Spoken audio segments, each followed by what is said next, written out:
everyone, it's Caitlin, and tonight I am going to be cooking Chinese paleo style. So this is one of my favorite recipes. It was actually, my grandfather taught me to make this. He had a cookbook that he wrote called Dad's O. He really loved cooking. It was one of his passions, and when he retired, he cooked every night. And several nights a week he cooked Chinese or Asian dishes. He compiled this cookbook as well as another one that he called Dad's Weirdo Cookbook, and they are family heirlooms that we just absolutely treasure, and I love cooking out of it. So this is one of my favorite recipes, Szechuan Pork Tenderloin with asparagus. And as you can see, my grandfather made all sorts of notes on the recipe, really with his personal touch.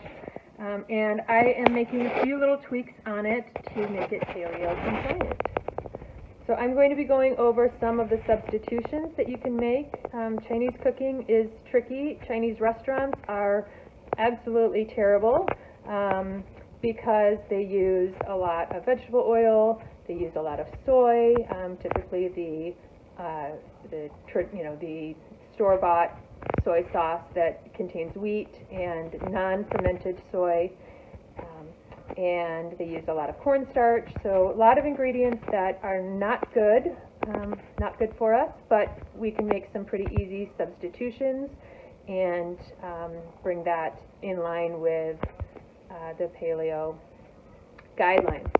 So I'm going to show you those substitutions as I make it, as we go through the recipe. Okay, so the first step is to cut and marinate your meat. So I'm using pork loin roast. The recipe actually calls for tenderloin, but loin roast works fine. That's what I had on hand. So you want to slice it nice and small. So you get these pieces that are about 2 inches long and maybe a 1/4 inch thick. So just slice it very thin and then into these little bite-sized pieces. And then you're going to marinade, and the marinade calls for 1 tablespoon light soy, 1 tablespoon cornstarch, and 1 teaspoon of sesame oil. So the substitution here is instead of the soy sauce, instead of regular soy sauce, which has wheat and obviously soy, I am using organic Tamari. So this is soy. It is organic soybeans, water, organic soybeans, salt, and organic alcohol in this. The difference between this and your run-of-the-mill soy sauce is that this Tamari is made with no wheat, and it is also made with the traditionally fermented soybeans. And the fermentation process actually makes the soy easier for your body to handle. If you don't want to use soy at all, coconut aminos are an excellent substitution as well. So I'm going to use I'm doubling the recipe, so I'm going to use 2 tablespoons of the Tamari, and then instead of the cornstarch, I use Arrowroot. So it's an easy 1-to-1 substitution for cornstarch, for a thickener, and then sesame oil. And I use this, this toasted sesame oil. So mix that up, put it in with my meat to marinate, and you want to let the marinade rest for at least 15 to 30 minutes so it gets nice and absorbed. And while your meat is marinating, you're going to make your sauce and prepare everything else. So next we're going to prepare the asparagus. So I have a nice bunch of asparagus. And I'm just going to snip off the ends, feed those to the chickens, and then I'm going to cut it into just about 1.5 inch lengths. And I'm going to cut it on an angle to give a nice surface area for that asparagus. So it's just going to look like this.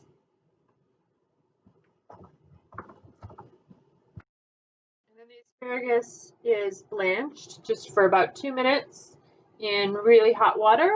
And then I'm going to put it in an ice bath to bring it down. So you just want it barely cooked, just very crisp tender.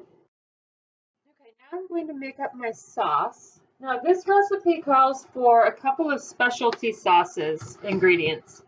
Hot bean paste and Chinese black vinegar.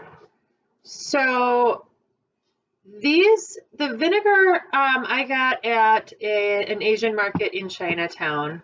It's a little bit hard to come by, but kind of gotta get it from a specialty shop. And then the hot bean paste, I have been looking all over for a hot bean paste that does not have a lot of nasty ingredients, including wheat and preservatives and all sorts of yucky stuff.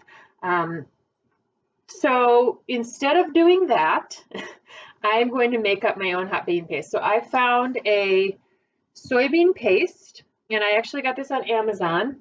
The only ingredients in this are fermented soybeans and salt, straight fermented soybean paste. And then I'm using some Chinese hot peppers that I got from, again, Chinatown. You could just use regular hot pepper, pepper flakes, that would be fine too.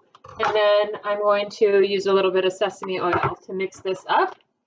So I'm just going to use maybe about a tablespoon. The recipe calls for a tablespoon of the hot bean paste. That makes it pretty darn spicy. I am going to make this a little bit milder because my kids are eating it. So I'm just going to use like 1/8 of a teaspoon of the hot pepper flakes. And then I'm going to do a teaspoon of the sesame oil.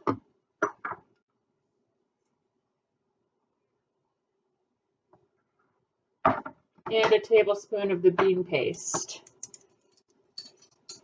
Mix that up.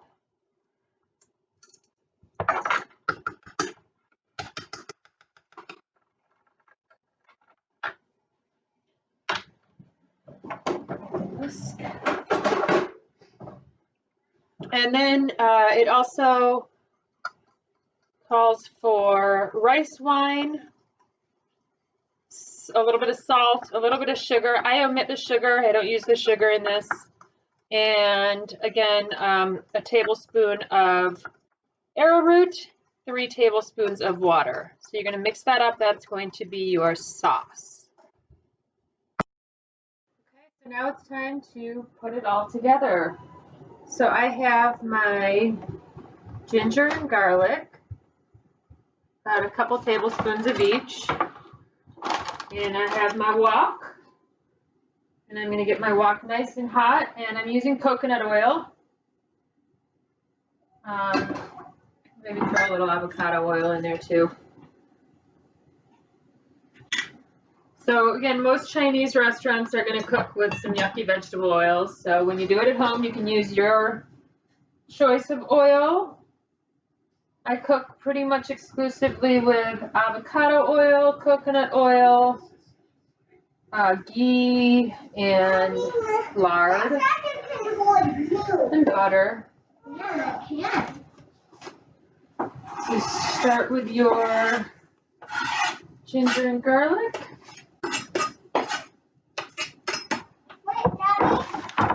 And then we're going to throw in the meat that's nicely marinated.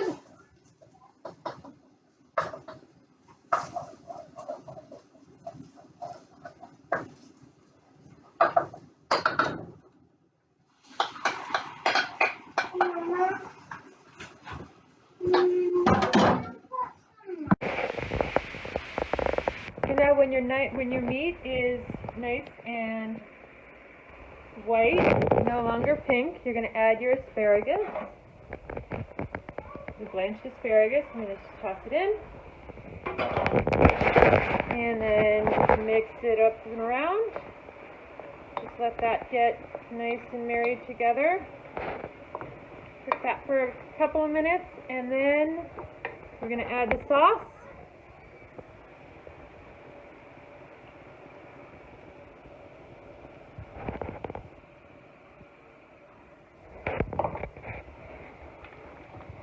Give that a nice mix. Let the sauce get nice and thick.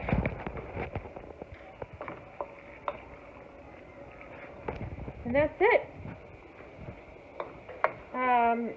Your top it off with just a sprinkling of Szechuan pepper, if you like it spicy. So one thing with Chinese is, with most Chinese dishes, you're accustomed to it being served with white rice. And there are a number of different options for making the rice part of the dish paleo compliant. My favorite is cauliflower rice. So I just get the big bag at Costco, the frozen cauliflower rice. It comes in these individual packets. They're steamable. I don't use a microwave, so I don't steam them that way. I just put them in a pan and just heat them up. A little bit of coconut oil, and it's good to go. You can easily make rice cauliflower at home. All you do is you take the cauliflower, put it in your food processor for a few seconds, just pulse it until it's nice and just chopped up, and then you can just steam it with a little bit of water, a little bit of oil.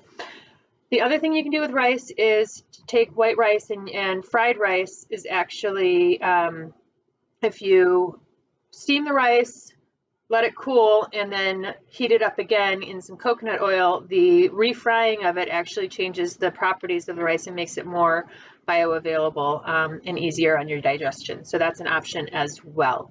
I'm using the cauliflower rice with this tonight, and it's going to be delicious.